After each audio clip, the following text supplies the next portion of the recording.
ગાંધીનું ગુજરાત અને દારૂબંધીવાળું ગુજરાત, જ્યાં એક ટીપુય દારૂ ન મળવું જોઈએ ત્યાં દારૂની રેલમછેલ થઈ। 22થી વધુ લોકો લઠ્ઠાકાંડમાં સારવાર હેઠળ હતા, જેમાંથી 6 લોકો મૃત્યુ પામ્યા છે। ગઈકાલ સુધી આ આંકડો 4 હતો અને આજે સમાચાર સામે આવ્યા છે કે ગઈકાલે મોડી રાત્રે અન્ય 2 લોકોએ પોતાના જીવ ગુમાવ્યા છે। આખી ઘટના શું છે તેના વિશે વિગતે ચર્ચા કરવી છે। નમસ્કાર, તમે જોઈ રહ્યા છો ચક્રવાત ન્યૂઝ, હું આપની સાથે હેમંત।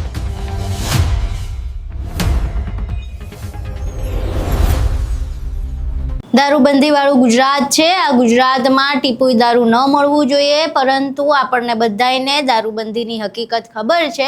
અત્યાર સુધી ગુજરાતે દેશી દારૂના કારણે લઠ્ઠાકાંડ થતા જોયા હતા, પરંતુ હવે ભાવનગરમાં વિદેશી દારૂ, અંગ્રેજી દારૂના કારણે લઠ્ઠાકાંડ થયો છે। ડુપ્લિકેટ દારૂ પીધો હતો લોકોએ અને એમાં અત્યાર સુધી જે માહિતી સામે આવી છે, 6 લોકોએ જીવ ગુમાવ્યા છે। ગઈકાલે મોડી રાત્રે અન્ય 2 લોકોએ જીવ ગુમાવ્યા છે, જેમાં જીતેન્દ્ર ભટ્ટી અને હિતેશ પરમારનું નામ સામે આવ્યું છે। આ બંને વ્યક્તિએ પણ જે રોયલ સ્ટેગ નામની બ્રાન્ડ છે તેનો ડુપ્લિકેટ દારૂ પીધો હતો અને આ દારૂના કારણે તેમનો જીવ ગયો છે। હજુ 20થી વધુ લોકો સારવાર હેઠળ છે અને કલેક્ટર દ્વારા એવી સૂચના આપવામાં આવી છે કે જો કોઈ પણ વ્યક્તિ દ્વારા છેલ્લા 24 કલાક કે 48 કલાક સુધીમાં આ પ્રકારેનો, આ બ્રાન્ડનો દારૂ પીવામાં આવ્યો હોય તો મહેરબાની કરીને જાતે જ હોસ્પિટલમાં સારવાર અર્થે દાખલ થઈ જાઓ।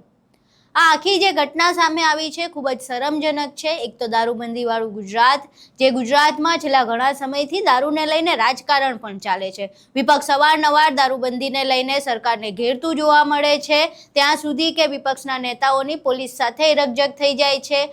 તમામ જે લોકો છે એમને પૂછીએ તો એમનું કહેવું એવું છે કે પોલીસ હપ્તા લે છે। આ બધી વાતોની વચ્ચે હજુ સુધી જે આ માટે જવાબદાર છે તેમનું મૌન છે।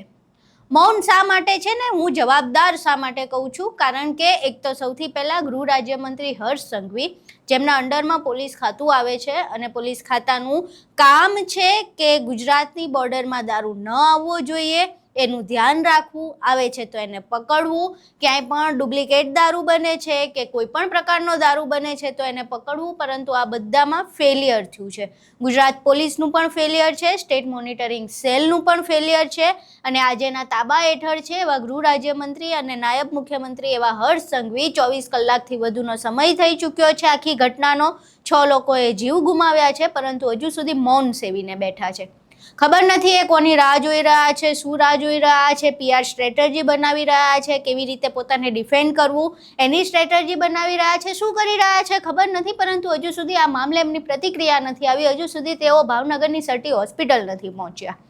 પ્રશ્ન થઈ રહ્યો છે કે તમારું રાજ્ય છે, તમે નાયબ મુખ્યમંત્રી છો, મુખ્યમંત્રીના બીજા નંબરના સ્થાને છો, જ્યારે મુખ્યમંત્રી ગેરહાજર હોય ત્યારે આખા રાજ્યની જવાબદારી તમારા માથે હોય। તમારી પાસે જેનું ખાતું છે, સુરક્ષાનું ખાતું છે, એ સુરક્ષામાં ચૂક થઈ છે। તમારું પોલીસ તંત્ર, સ્ટેટ મોનિટરિંગ સેલ બંને નિષ્ફળ ગયા છે। એ નિષ્ફળતાના કારણે 6 લોકોએ જીવ ગુમાવ્યા છે। હજુ 20થી વધુ લોકો સારવાર હેઠળ છે, એમાંથી કેટલા જીવ ગુમાવશે ખબર નથી। જે સારવાર હેઠળ છે એમના પરિવારજનો શાંતિની ઊંઘ નથી લઈ શકતા, એક બટકું રોટલો નથી ખાઈ શકતા, કારણ કે એમને ખબર નથી કે એમના પરિવારજનો જે સારવાર હેઠળ છે એ જીવશે કે મરશે।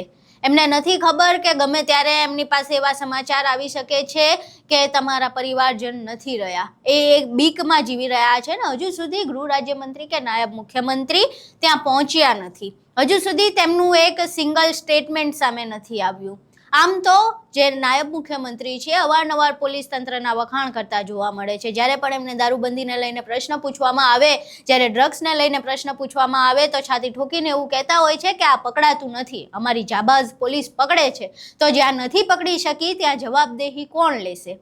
તમે હજુ સુધી 24 કલાકથી વધુ સમય જતો રહ્યો છે, 6 લોકોએ જીવ ગુમાવી ચૂક્યા છે, તમે હજુ શું રાહ જોવો છો કે આ 20માંથી હજુય 2-4 મરે ને ત્યાર પછી તમે કોઈ સંવેદના વ્યક્ત કરશો ને પછી એમના પરિવારજનોને મળશો? તમે રાહ શેની જોઈ રહ્યા છો એ ખબર નથી પડી રહી।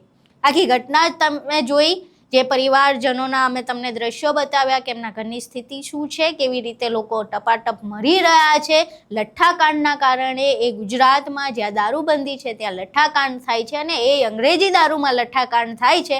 એટલે આનાથી વધારે શરમજનક બાબત તો શું હોઈ શકે?